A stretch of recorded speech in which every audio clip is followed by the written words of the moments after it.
Now, this graph talks about the effect of exercise intensity, right? How intense, how hard you work dictates what fuel is being utilized to make ATP. So what you're looking at is you're looking at percentage of energy from fats and carbohydrates, right, on the vertical axis. And then across the bottom, it's intensity measured in VO2 max. So in blue is carbohydrate and pink is fat. And as you can see, protein's not a significant contributor to energy during exercise. And what do you guys notice? What happens to carbohydrates as your exercise intensity increases? So as exercise intensity increases, more carbs are used, right? And what's used less is less fat.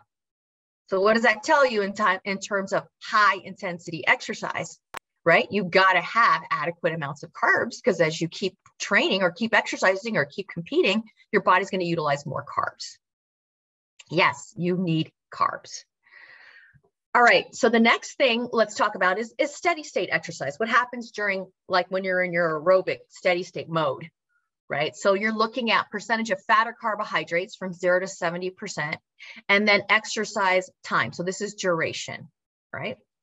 So what do you notice, right? During steady state exercise, it's about 50-50, 50 carbs, 50 fat. And as time goes on, what happens to carbohydrate? As time goes on, the longer you exercise, the less carbohydrate you'll utilize and the more fat you utilize, right? So that's also going to dictate how you consume and what you consume and the amount you consume.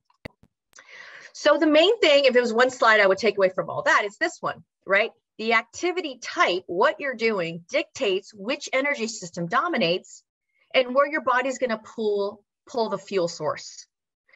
So the primary energy system, right? We talked about the three of them, the phosphagen system, which is your ATP, you only have 1 to 3 seconds laying around. And then you have your creatine phosphate that's in your muscles. So at the highest intensities, right? We saw the duration, you got to produce ATP to really high speed because you're doing explosive motions. And so what do you want to do? You want to maximize, right? What? Your creatine stores. If this is what your activity dictates, right? So this would be Olympic lifting, max deadlift, vertical jump, sprints. Okay, so let's move over to the glycolysis, which is your stored carbohydrates in your muscle, referring to glycogen, right? So we're talking 200 to 400 meter sprints, heavy strength training, battle ropes, sled, tire flips, etc. And then the final, right? The mitochondria, they call it mitochondrial respiration because the mitochondria is the organelle within our cells that, has the electron transport chain that pumps out high amounts of ATP utilizing oxygen, right? So the aerobic system operates continuously. You're talking long distance events like soccer and basketball and football where you do a repeated intermittent interspersed with jogging. Okay. So the type of activity is going to dictate which energy system dominates. And you can see based on the sport that you're doing, which energy system is going to have to be fueled up to the max.